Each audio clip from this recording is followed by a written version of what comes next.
Welcome to bake and cookies. ഇന്ന് നമ്മൾക്ക് ഒരു മീൻ തോരനും ഉണ്ടാക്കാം. അതിന് വേണ്ടിയിട്ട് മത്തി ഞാൻ എടുത്തിട്ടുണ്ട്, ഒരു 5 എണ്ണം എടുത്തിട്ടുണ്ട് വലിപ്പമുള്ളത്. പിന്നെ നമ്മൾക്ക് തേങ്ങ ഒതുക്കാൻ വേണ്ടിയിട്ട് ഒന്ന് ഒതുക്കി എടുക്കണം മിക്സിയിൽ.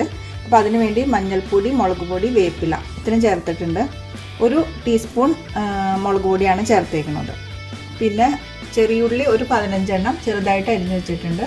ഇഞ്ചി വെളുത്തുള്ളി ആവശ്യത്തിന് എടുക്കാം. വെളുത്തുള്ളി ഒരു 8 or 10 എടുക്കാം. പിന്നെ ഒരു കഷ്ണം ഇഞ്ചി ഇത്രയും അരിഞ്ഞു വെച്ചിട്ടുണ്ട്. പിന്നെ വേപ്പില, പച്ചമുളക് ഇത് നമുക്ക് എരിവിനനുസരിച്ച് എടുക്കാം. പിന്നെ നമുക്ക് വേണ്ടത്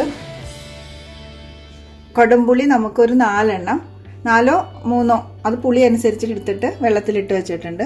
പിന്നെ ഉപ്പും വെളിച്ചെണ്ണയും വേണം. ഇനി നമുക്ക് മീനൊന്ന് വേവിച്ചെടുക്കാം. 1/2 ടീസ്പൂൺ മുളക് പൊടിയും പിന്നെ 1/4 ടീസ്പൂൺ മഞ്ഞൾപ്പൊടിയും ചേർത്തിട്ടുണ്ട്. പിന്നെ നമുക്ക് ആവശ്യത്തിന് ഉപ്പും ചേർക്കണം. ഒരു കണ്ട് വേപ്പില ചേർത്തിട്ടുണ്ട്. ഇനി നമുക്കിത് മൂടി വെച്ചൊന്ന് വേവിക്കാം. മീൻ നമ്മൾ വേവിച്ച് മാറ്റിയിട്ടുണ്ട്. അപ്പോൾ പുളി ചേർത്തിട്ടാണ് നമ്മൾ വേവിച്ചത്. പിന്നെ തേങ്ങ ഒന്ന് ഒതുക്കിയെടുത്തിട്ടുണ്ട്. ഇനി നമുക്ക് ഈ ഉള്ളിയൊക്കെ ഒന്ന് വഴറ്റിയെടുക്കണം. അപ്പോൾ അതിന് വേണ്ടി ഒരു പാൻ വെച്ചിട്ട് ആവശ്യത്തിന് വെളിച്ചെണ്ണ ഒഴിക്കാം. 4 or 5 ടേബിൾ സ്പൂണ് വെളിച്ചെണ്ണ ഒഴിക്കാം. കടുക് പൊട്ടിച്ചിട്ട് നമുക്ക് ഇതൊന്ന് വഴറ്റിയെടുക്കാം.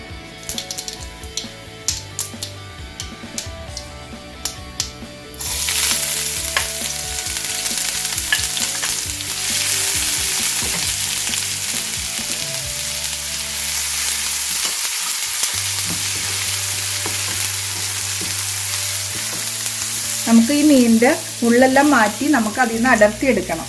അപ്പോൾ ഇത് വഴറ്റുന്നേക്ക് നമുക്ക് അത് അടർത്തിയെടുക്കാം.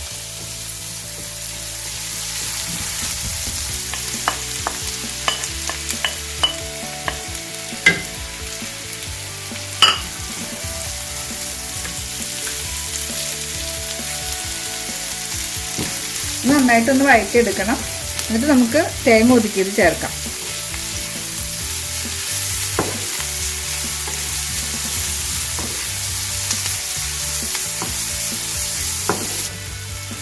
പച്ചമുളകും നമ്മൾ ചേർത്ത് കൊടുക്കുന്നുണ്ട്. ഇത് നന്നായിട്ട് വഴറ്റിയെടുക്കണം.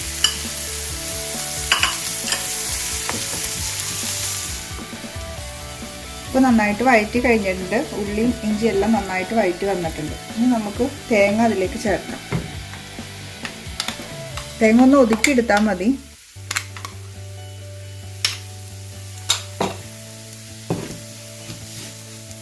കുറച്ച് സമയം കൂടി വഴറ്റിയിട്ട് മീൻ ചേർക്കാം.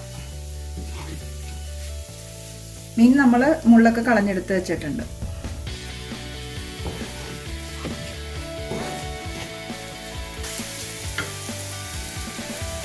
ഇനി നമുക്ക് മീനും ചേർത്ത് കൊടുക്കാം.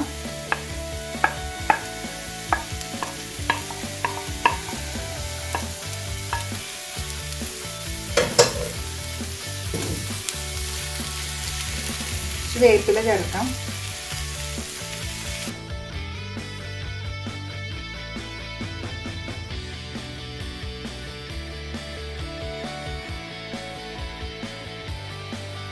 നമുക്കിനി കുറച്ച് സമയം മൂടി വെച്ച് വേവിക്കാം. ഇനി നമുക്ക് ഒരല്പം കുരുമുളക് പൊടി ചേർക്കാം.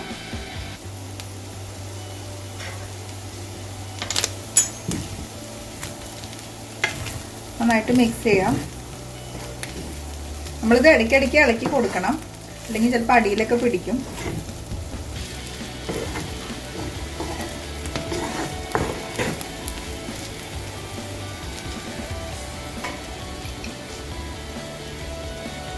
രണ്ട് ടേബിൾ സ്പൂണ് വിനീഗർ ചേർക്കുന്നുണ്ട്.